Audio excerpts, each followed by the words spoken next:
Boa noite a todos.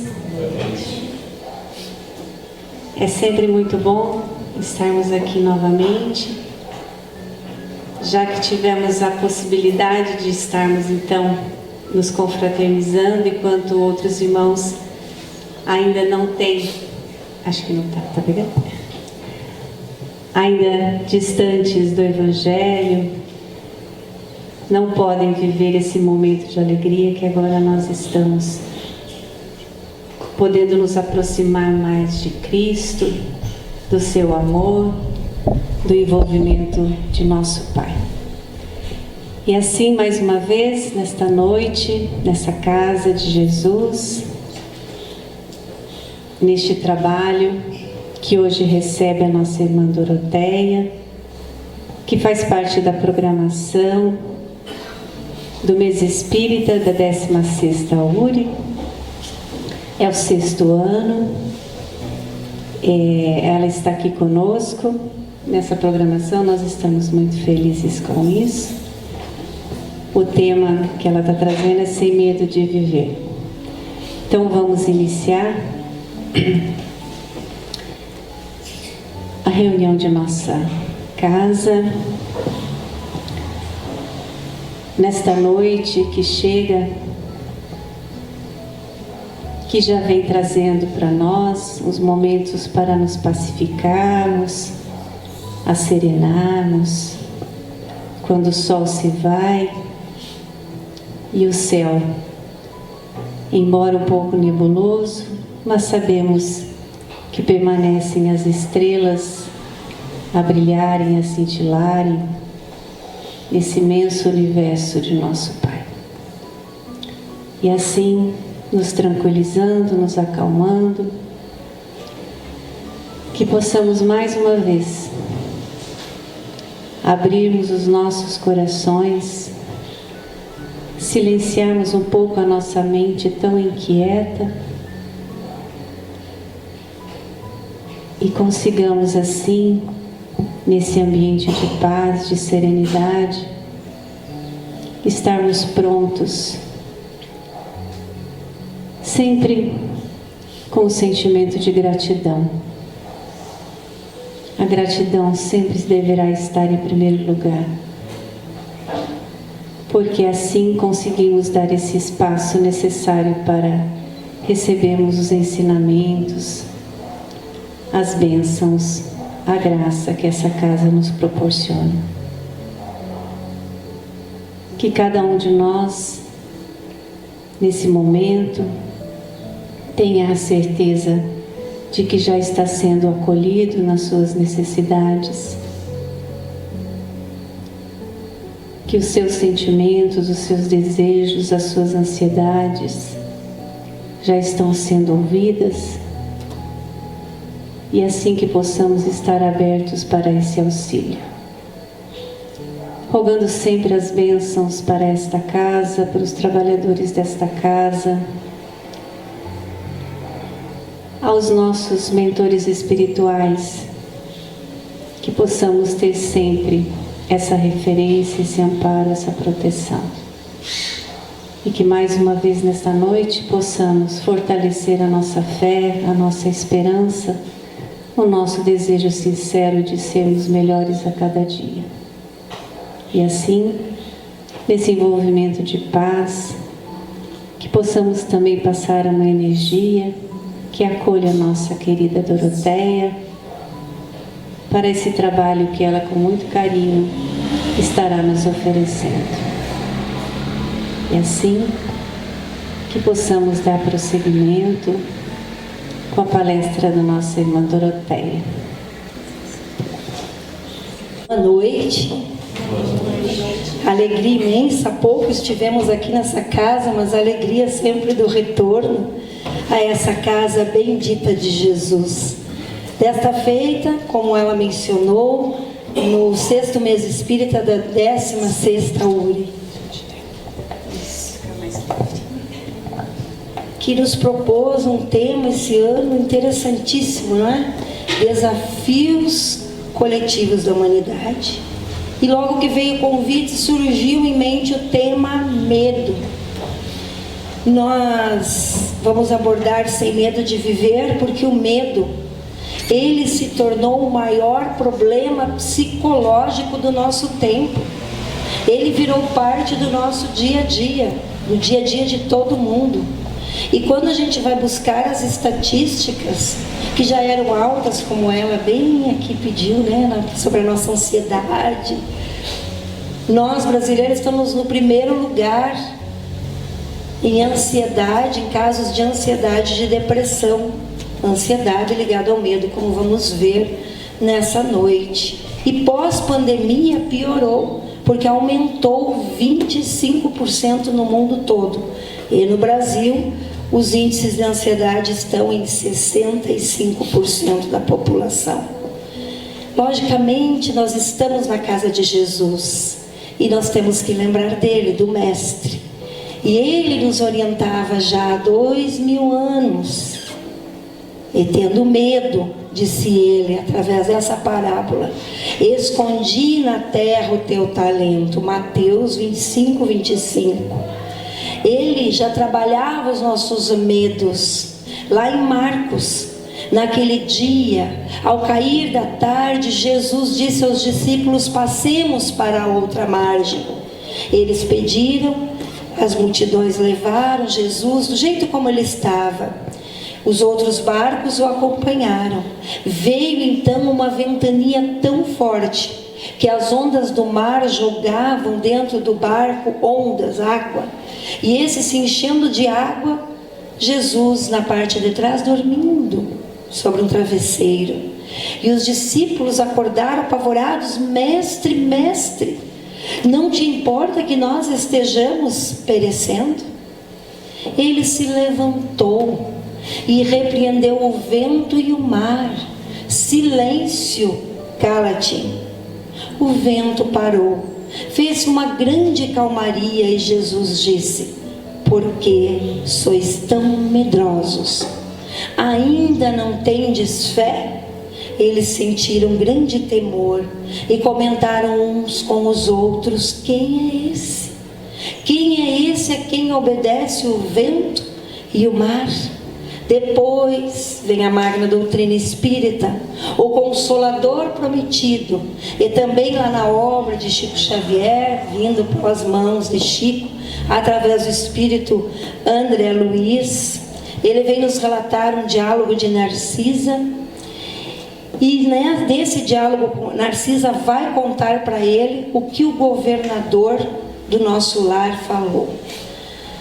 Como muita gente, você talvez não imagine a quantidade de vidas humanas aniquiladas apenas pelas vibrações destrutivas do terror, que é tão contagioso quanto qualquer doença.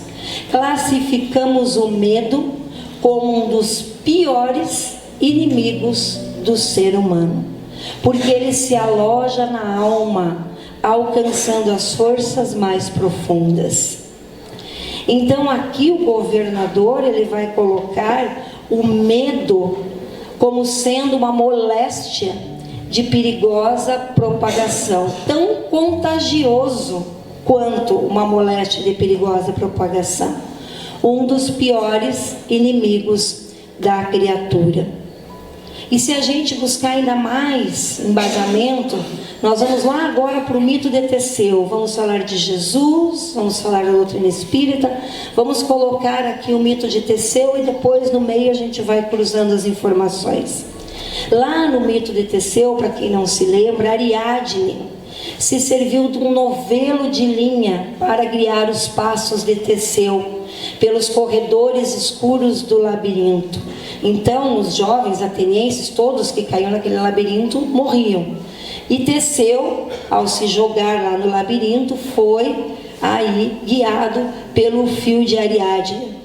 Ao descobrir a ponta do fio de Ariadne, estará o homem iniciando o seu autodescobrimento, porque capacitado para escapar da fúria do Minotauro, as forças desconhecidas da sua natureza íntima, ele atingirá então as portas da libertação, porque ele passará a compreender que Deus jamais esteve distante dele.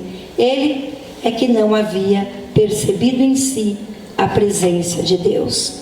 Então, a vitória dos homens sobre essas criaturas terríveis, a gente fala monstros, né? Mas simboliza o quê? É símbolo. A capacidade inata que o homem tem para superar o medo primitivo do desconhecido. E para superar o medo, a gente tem que contrapor algumas virtudes: a coragem, a determinação, a sensibilidade, por aí, para agir, a inteligência.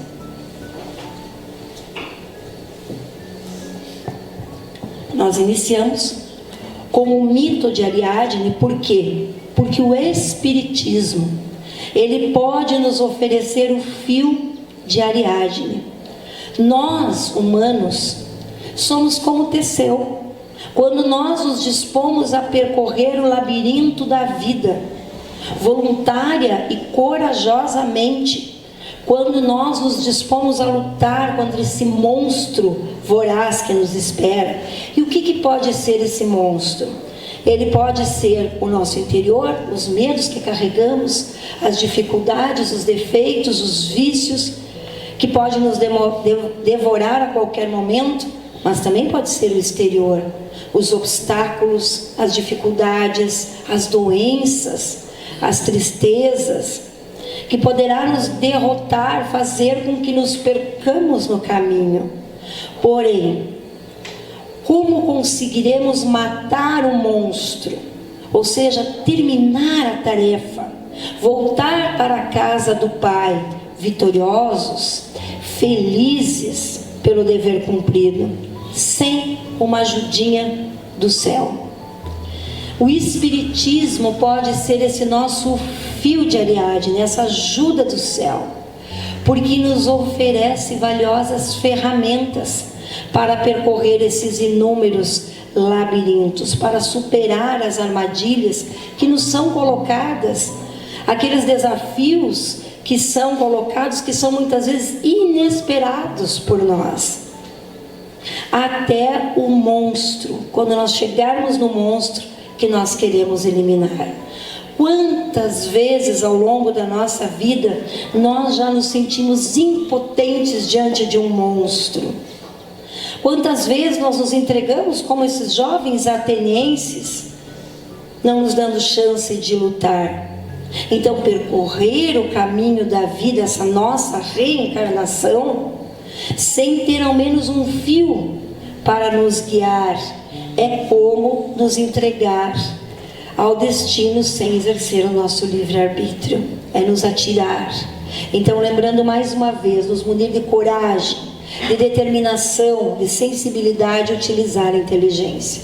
Mas falando de medo, o que é o medo? O medo é uma reação psicofísica. Então, aquilo que não era físico passa a ser físico. Ou seja, quando nós experimentamos uma aflição diante de uma situação que nos ameaça, e pode ser física, de repente aqui uma labareda, inclusive passei por isso hoje, uma labareda de fogo, a gente se assusta, é uma ameaça. De repente entra um animal feroz, estamos num local, vem um animal feroz, a gente tem medo.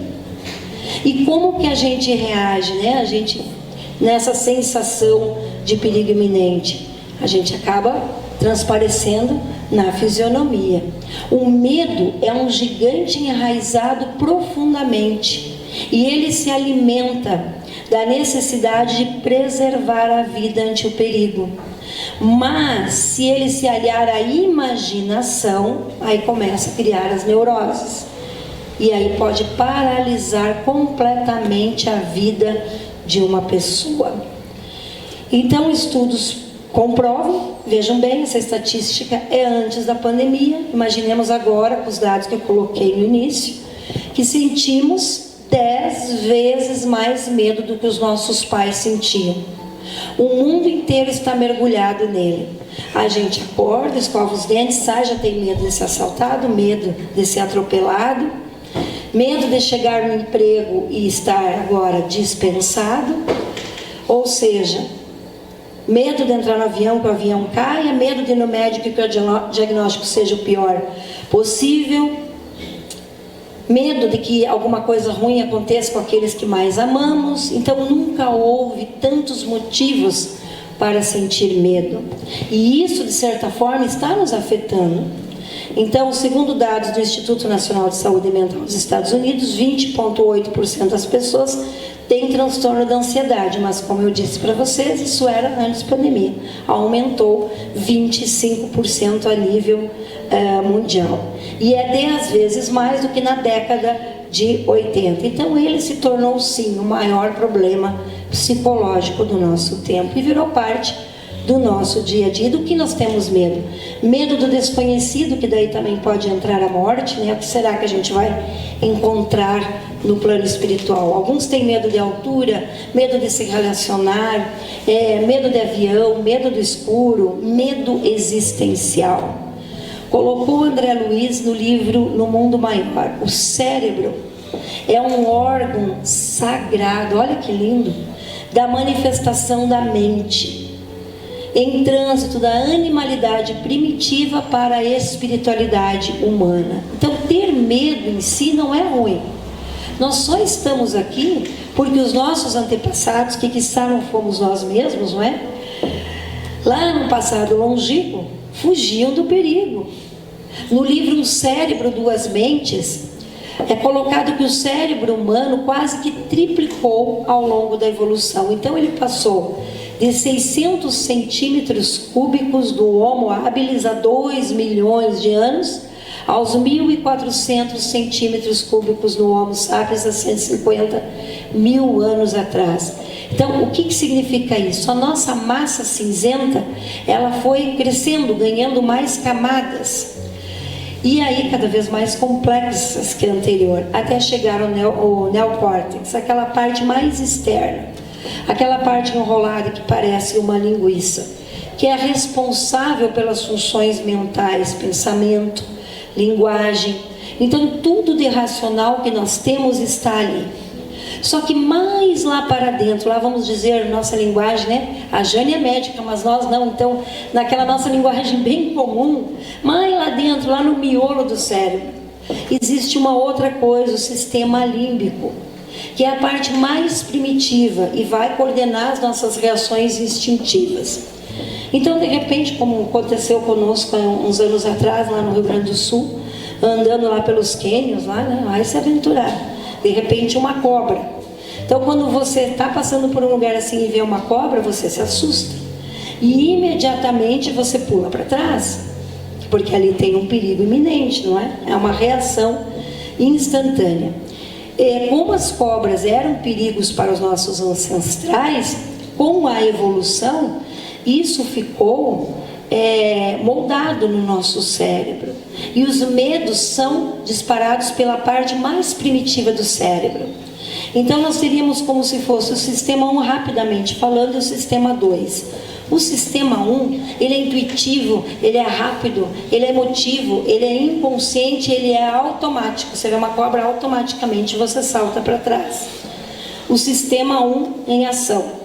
Mas quando, por exemplo, eu vou para casa, mas eu tenho que passar na farmácia, eu esqueço quando eu vejo, eu estou estacionando o carro na frente de casa, parece que ele anda sozinho, né? Não vai no automático.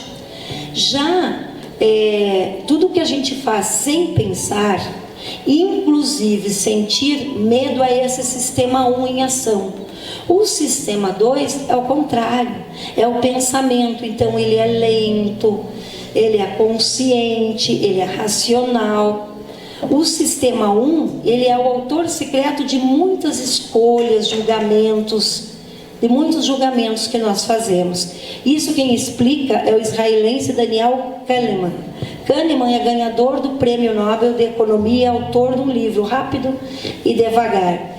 Esse livro ele vai discutir justamente a relação entre esses dois sistemas, o 1 e o 2. O 1, essencial para a sobrevivência, é o instinto que nos permite agir rapidamente das ameaças. A ciência, por que nós falamos tudo isso? Para chegar em André Luiz. A ciência começa a trilhar o caminho já delineado na década de 40 por André Luiz. É o que depreendemos do jornal da Família, de 20 de junho de 2004. É uma reportagem que diz assim: Freud tinha razão. Lá nessa reportagem, a matéria vai comentar sobre as descobertas dos neurocientistas. Eles mapearam o nosso cérebro e eles propuseram então esse sistema mental. Eles fizeram uma relação do Freud, o criador da psicanálise, e nesse mapeamento cerebral, pela obtenção de imagens. Essa evolução tecnológica trouxe isso. Colocaram lá que o andar superior corresponde ao córtex dorsal frontal e ao funcionamento que Freud chamou lá de superego. Depois eles propuseram um andar intermediário, que é o córtex posterior. E por fim, Freud, que denominou o ego, E por fim o andar inferior, que Freud denominou id. Mas isso é muito interessante, porque André Luiz também nos coloca a casa mental com 3 andares, sendo ali o inferior o nosso inconsciente, o que temos armazenado do passado, o andar do meio, o consciente, que é o presente, e o andar superior, das noções superiores. Voltando aos tipos de medo, eles podem ser instintivo, como nós falamos da cobra, racional. Peraí, eu estou saindo tarde do centro espírita, hoje eu estou a pé, eu vou por aquela rua escura, será que não pode ter um ladrão, um perigo, uma emboscada? O medo imaginário, que nós já falamos, que a pessoa começa a entrar em neurose, e o condicionado pela mídia, que nós também já conhecemos. As máscaras que o medo usa, muitas vezes a gente diz: eu sou tímido. Na realidade eu não sou tímido, eu tenho medo de vir aqui na frente, me expor e falar alguma coisa errada. Ciúmes, medo da perda, pessimismo. Então o medo, ele se reveste com muitas máscaras. Mas por que, afinal de contas, nós temos medo? Se nós ouvimos a orientação: eu não te dei um espírito de medo. Então é no espírito que estão as causas do medo. O homem é o quê? O somatório das suas experiências, que ele vai armazenando naquele andar inferior, estabelecido por André Luiz, e agora vimos também comprovado pela neurociência. E aquilo que está armazenado ali vai estabelecendo o comportamento moral, social e educacional. E é essas memórias que vão dizer o que é lícito e o que não é realizar. Face a esses impositivos, no comportamento atual, nós viemos cheios de fobias, ansiedades de bem ou de mal-estar. Essas memórias constituem o que é lícito e o que não é lícito, e vai se desencadeando com as nossas vivências, diante dos desafios que passamos. E nesse momento social, que ainda estamos, vamos dizer, saindo aí da pandemia, o medo assume proporções avantajadas, perturbando a liberdade pessoal. Sim, nós somos proibidos de sair de casa, de abrir os nossos comércios, tanto comunitariamente como individualmente. E nós temos que procurar nos libertar desse terrível algoz. As vítimas intentam descobrir as causas, as raízes que o alimentam, E está constituído o que? Na insegurança. Então pode ser pela violência que está aí fora, porque nós temos medo disso também, desequilíbrio social, estamos aí, o planeta em guerra, receio de ser desvelado em público, ou seja, a morte, aí por diante. Mas o que é importante nesse momento? Mais importante do que pensar e repensar as causas do medo é a atitude saudável ante a conduta existencial tranquila, para fruir cada momento em plenitude, sem a memória do passado, evitando esse padrão que a gente traz atemorizante, nem com preocupação excessiva no futuro. Então a existência humana, ela tem que transcorrer dentro de um sistema atemporal, não transferir para depois o que podemos executar agora, as nossas tarefas, as nossas decisões cada instante, vive-o totalmente, sem aguardar o que virá, ou sem lamentar o que se foi. E aprofundando um pouquinho mais agora com Joana, mentora de Divaldo, nesse livro, Conflitos Existenciais. Disse Joana, os erros, os crimes praticados durante aquela fase inicial da conquista da razão, do discernimento, em face do despertar da consciência, ressumam agora, vêm dos arquivos profundos e agora estão aí no self, ou seja, reaparecem na nossa personalidade com uma imposição, e que segundo Joana é constrangedora. Não poucas vezes torna-se inevitável a instalação mortificadora da consciência de culpa, que inconscientemente induz ao medo.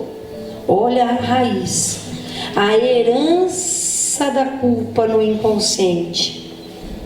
Responde por inúmeros desequilíbrios que dela se desdobram, mascarando-se em variadas expressões que se tornam um fenômeno inevitável no processo que nós estamos. Qual é o processo? Para uma aquisição sempre de um nível superior de consciência. Então libertemo-nos da culpa. Quando quiser a gente pode vir falar só da culpa.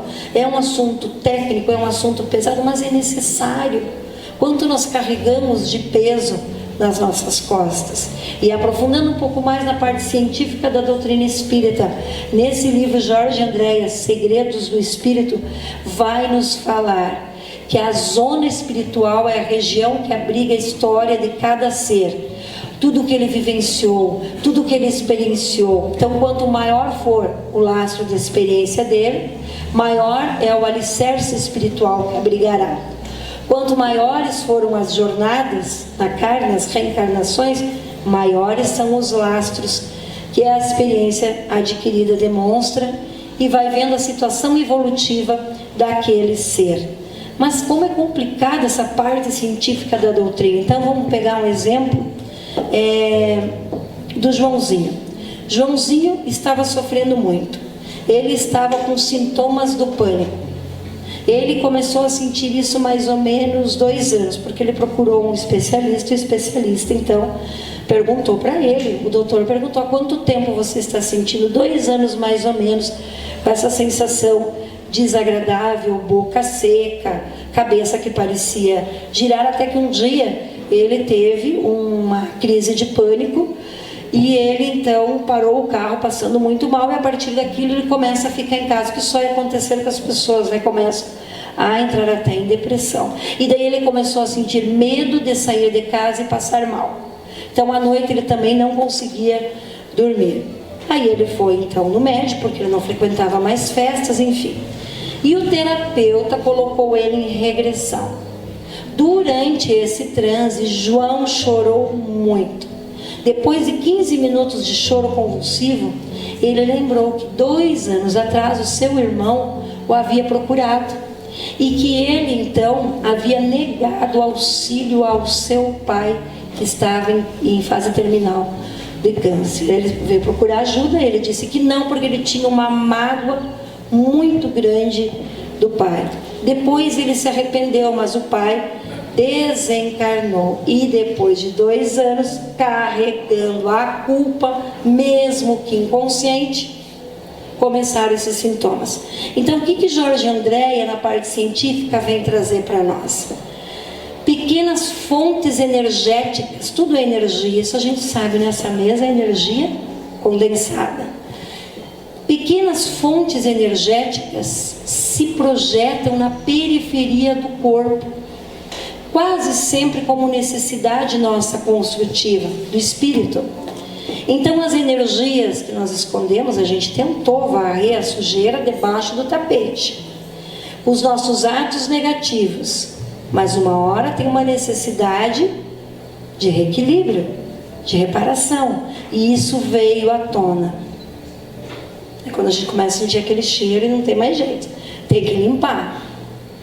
Precipita para onde, diz Jorge Andréas?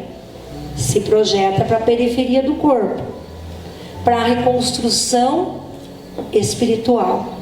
vem para a zona consciente aquilo que estava no andar, lá no porão, no andar inferior. Mas e vem como? Jorge Andréa coloca, vem na forma de sintomas, com várias tonalidades, para que o indivíduo agora acolha o material doloroso como elemento neutralizador, como burilador do próprio espírito. Então, à medida que a culpa é introjetada, ela vai se assenhorando das nossas emoções e ela torna-se punitiva, castradora e perversa, diz Joana lá em Conflitos Existenciais. Então, as nossas vivências equivocadas do passado, que estão lá no inconsciente, a culpa do passado, agora no presente, vem conscientemente como medo, transtornos do comportamento. E aí nós poderíamos dizer depressão grave, fobias ou síndrome do pânico. Uma crise só não é síndrome, né? Várias crises repetidas é que se caracteriza a síndrome do pânico. Então, como que reage o nosso organismo? Se porventura, com certeza hoje na hora do fogo eu fiquei assim, ameaça, né? Vai para o nosso tronco cerebral, atinge as áreas cerebrais, produz o hormônio adrenalina, noradrenalina, isso tudo em frações de segundos, acelera o nosso coração. Se alguém entrar correndo aqui, sei lá, que foi assaltado, que foi, talvez as pupilas estejam até saltando a órbita, ou a pessoa esteja pálida, ou até bastante rubra. Então, a repetição desse circuito do medo é que desencadeia várias doenças. Então, sentir medo diante de um perigo real é normal. O problema é quando começa a entrar na repetição. E aí causa várias doenças no corpo físico. Então, o que não era físico acaba sendo físico. Então, o medo traz consequências. Doenças no corpo, aprisiona o ser, sentimento de incapacidade perante a vida.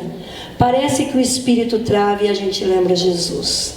E tendo medo, o único talento que foi dado, ele escondeu, ele enterrou. Disse o servo mau, escondi na terra o teu talento. Lembrando aqui André Luiz, o governador do nosso lar, falando que classifica o medo como um dos piores inimigos do ser humano.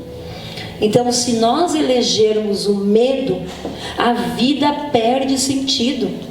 E o indivíduo, ele emurchece, falta aquela espontaneidade, aquela vivacidade. E aí ele começa a adiar as realizações dele, que seriam enriquecedoras. Quizá ele viria num encontro como esse e ouviria uma palavra dignificante, mas ele tem medo da multidão. Ele iria numa festa e encontraria sua cara metade. E aí ele começa a tolir e vai coroando aquilo que poderia ser coroado de êxito, a sua existência vai sendo tolhido. Permitir-se ao medo como atitude preventiva, vou dar um exemplo. Na época da pandemia, nós fomos nessas lojas que comercializam álcool, enfim, mais produtos, encontramos um simpatizante da doutrina espírita que estava lá, mas não era um frasquinho, porque até nós fomos comprar um frasco, estava cheio de frasco. Falei, nossa senhora, eu acho que ele vai fazer uma doação para alguma clínica, não vou levar para casa porque minha mulher não vai sair de jeito nenhum, e isso aqui tem que dar para nós, porque nós não vamos sair. E estava portando muito medo. Permitir-se ao medo como atitude preventiva contra dissabores ou incompreensões impede de viver em plenitude e impede experiências que iam contribuir para a sua autorrealização.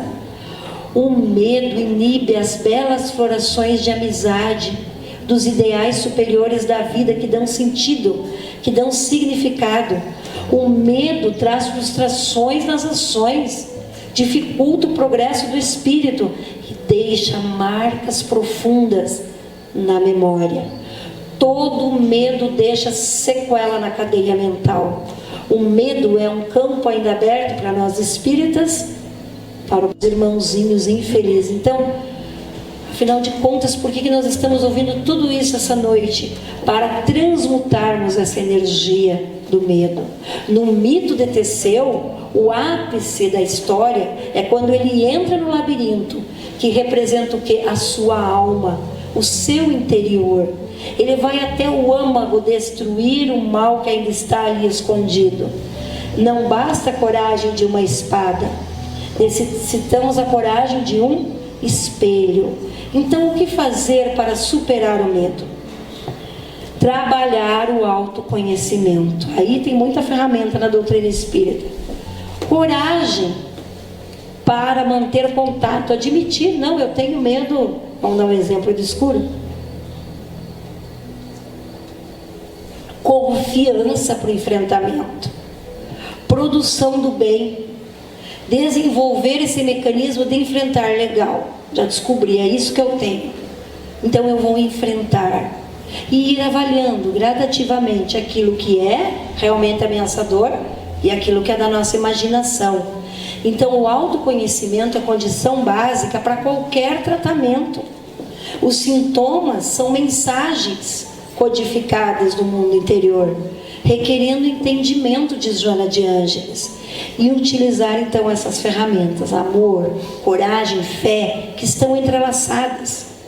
E ao lado dos tratamentos acadêmicos, o que a gente tem que buscar? Estímulo espiritual, a fim de nós despertar dessa letargia. Estamos travados, precisamos prosseguir. Então, modificar as paisagens mentais.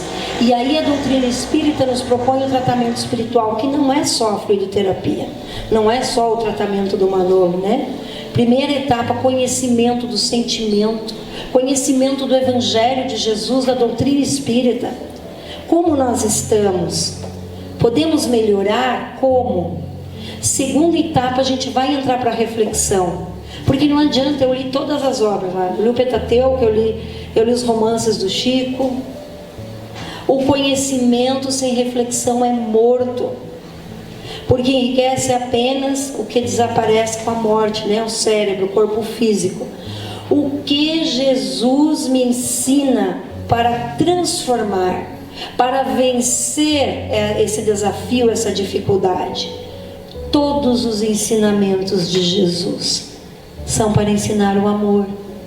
Diz a mentora Joana: psiquiatras e psicólogos mais audaciosos reduzem todas as emoções humanas em apenas duas: medo e amor. O perfeito amor lança fora o temor. O oráculo em Atenas havia predito já a Teseu que o amor o salvaria do labirinto. E foi isso que aconteceu.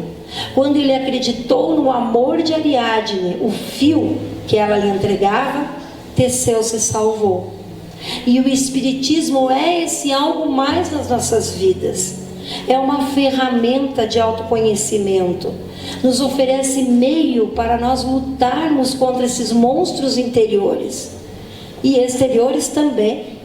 Contra o medo, nos ajuda a fazer as nossas escolhas, para não sucumbir nesses emaranhados dos corredores sem fim que a vida nos apresenta.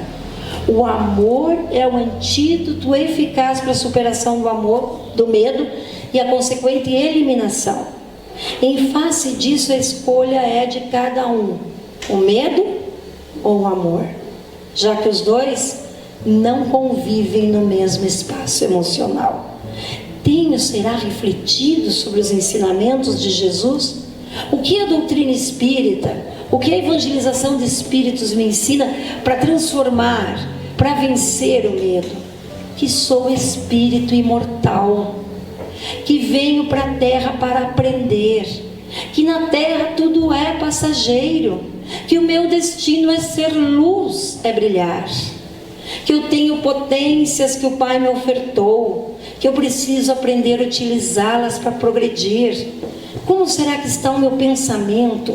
Como está a minha vontade? Afinal, somos uma alma em obra, né? Para entrar nessa etapa do autoconhecimento, olhar a intimidade, reconhecer os medos e dispor a vencê-los.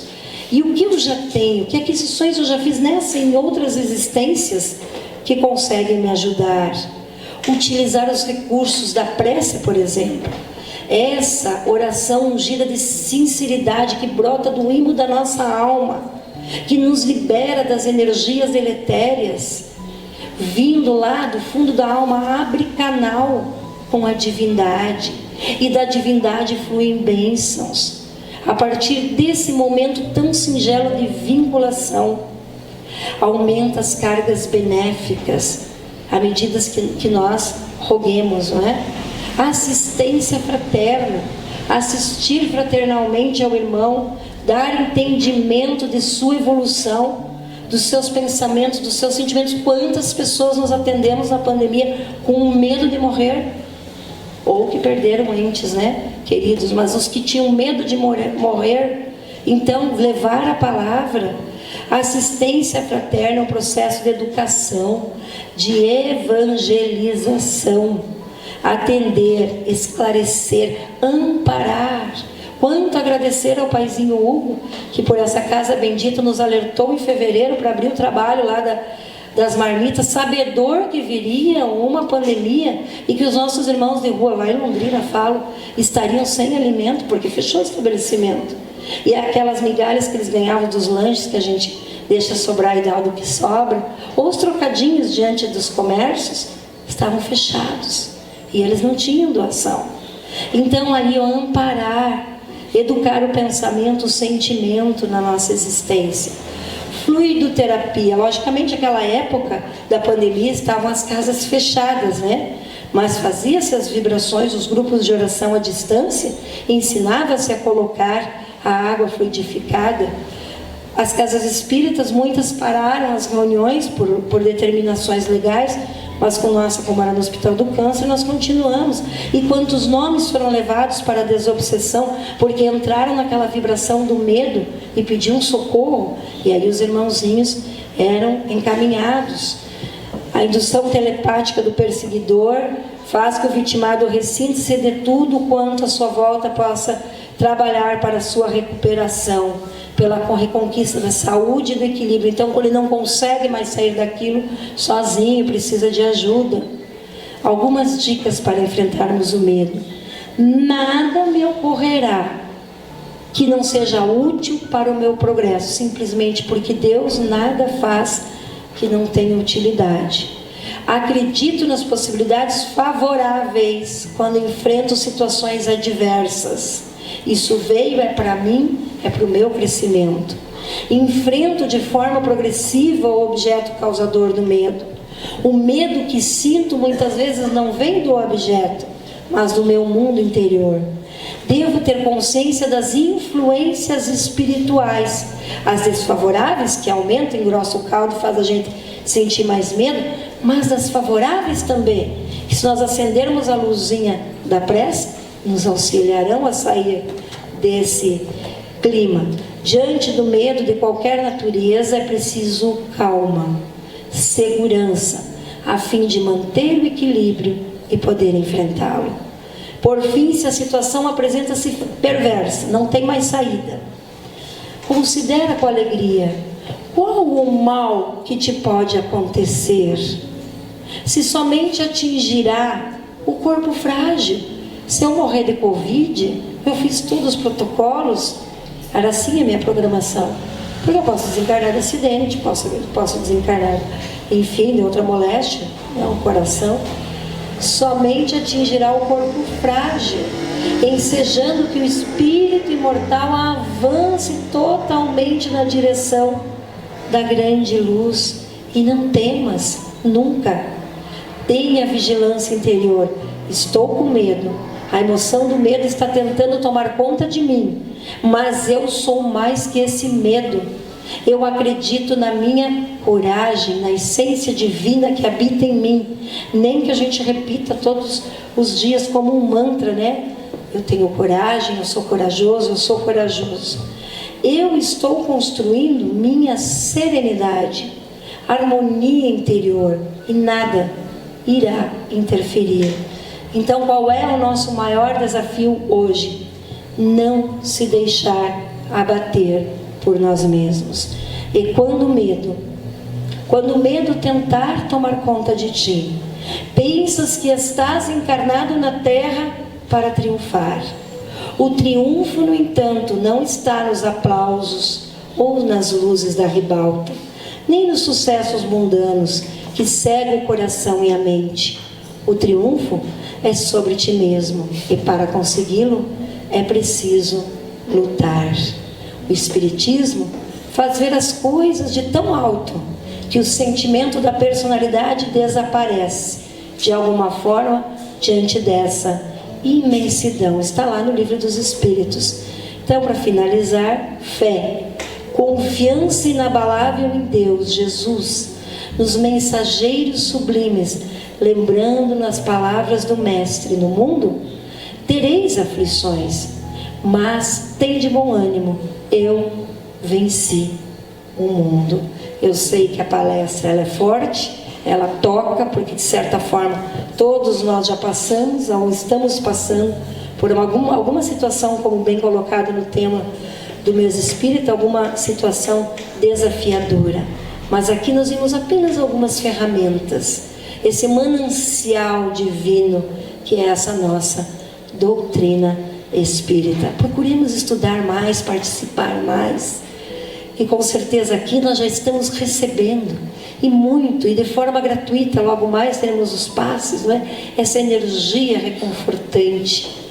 Então que nós possamos cada vez mais buscar esse entendimento e agradecer sempre pela misericórdia do alto. Muito obrigada. Nós que lhe agradecemos, rogando a Deus que a abençoe na sua caminhada, fortaleça, não nos esquecendo, se estamos aqui, essa não é a primeira existência. Já temos algumas centenas. Então, se estamos aqui, fomos conduzidos, abraçados amorosamente pelo Pai, já passamos por muitos desafios e com certeza vencemos, porque se estamos aqui, superamos, vencemos, estamos um pouco melhores. Nunca falta o amparo do alto, né? Confiar sempre, olhar sempre para cima, não ficar muito nessa horizontalidade da vida, né? Só ficar olhando aqui embaixo, para cima, que é o nosso destino. Obrigada mais uma vez, Doroteia.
Não pergunte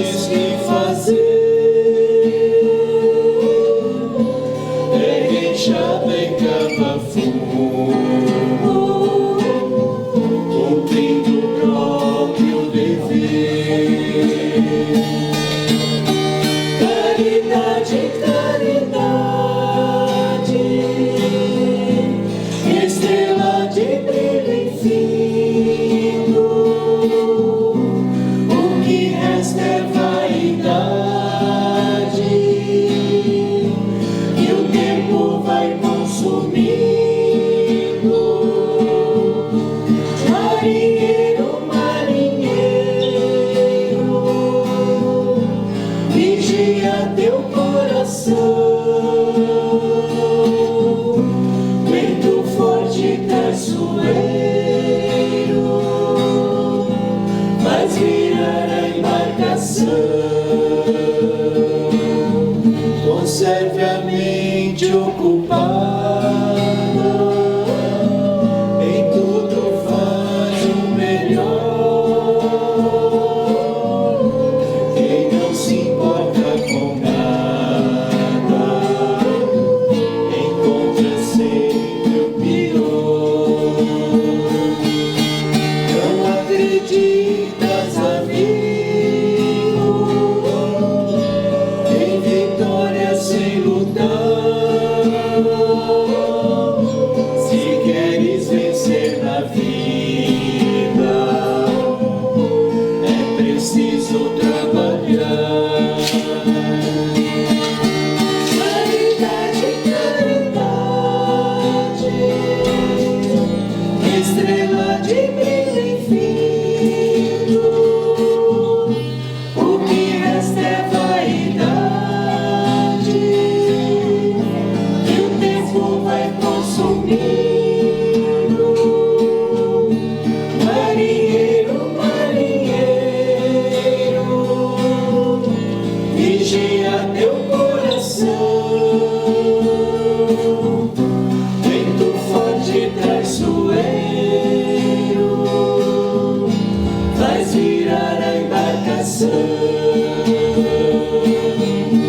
Caridade, caridade,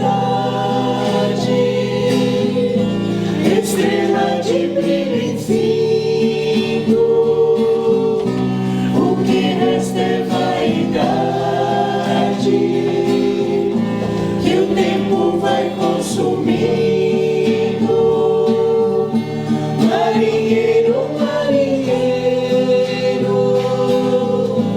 vigia teu coração. Vento forte traiçoeiro faz virar a embarcação.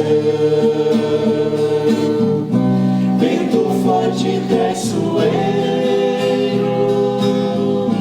faz virar a embarcação.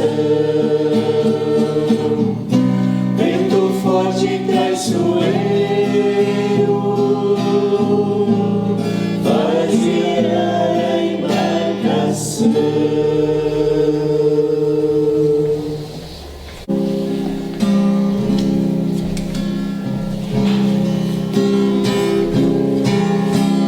Seja como uma raiz, firme o ideal, siga teu destino.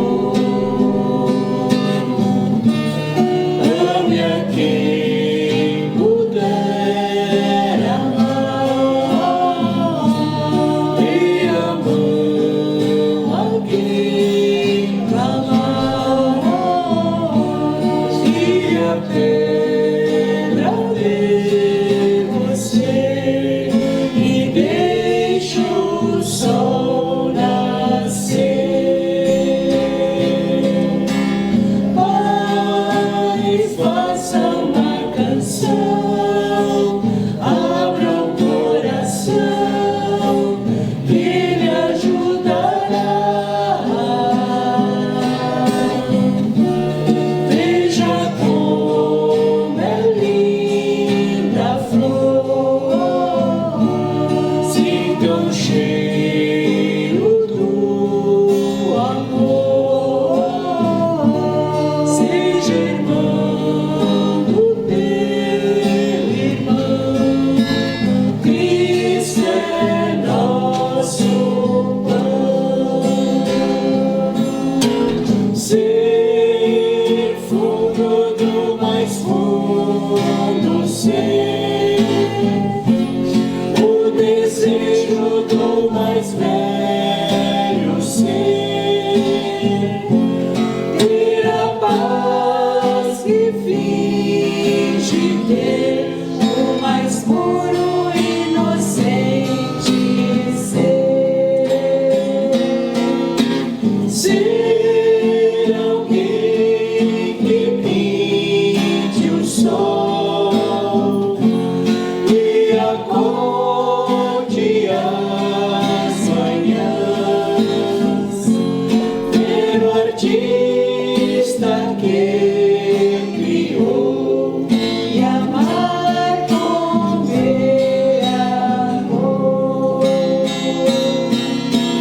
ser fundo do mais fundo, ser o desejo do mais velho ser, ter a paz que finge ter, o mais puro e inocente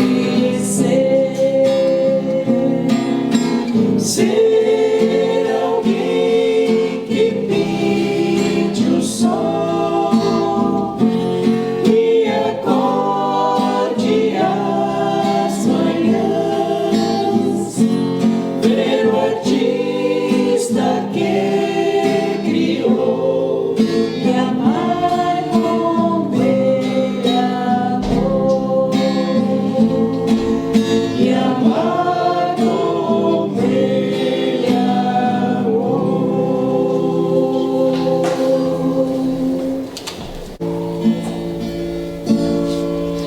Pai nosso que estais no céu, santificado seja o vosso nome, venha a nós o vosso reino, seja feita a vossa vontade, assim na terra como no céu. O pão nosso de cada dia nos dai hoje, perdoai as nossas ofensas, assim como perdoamos a quem nos tem ofendido, e não nos deixeis cair em tentação, mas livra-nos do mal, Senhor, porque é teu reino, o poder e a glória.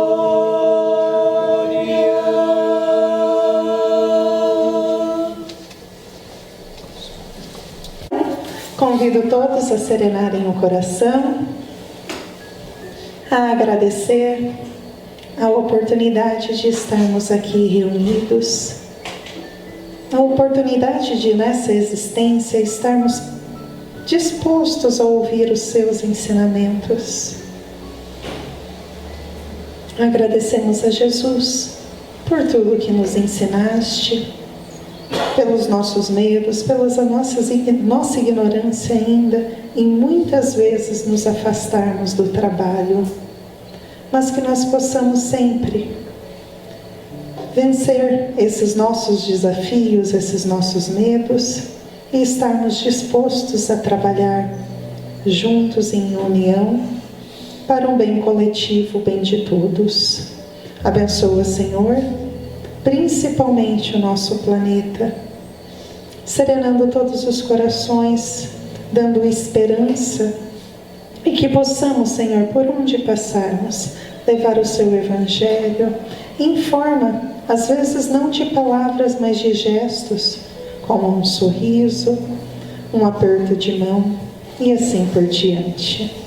Abençoa, Senhor Jesus, para que nós tenhamos um bom retorno e que essa noite, se for de nosso merecimento, que possamos ainda, enquanto o nosso corpo descansa, aprendermos mais na espiritualidade. Que Jesus abençoe a todos. Uma ótima noite.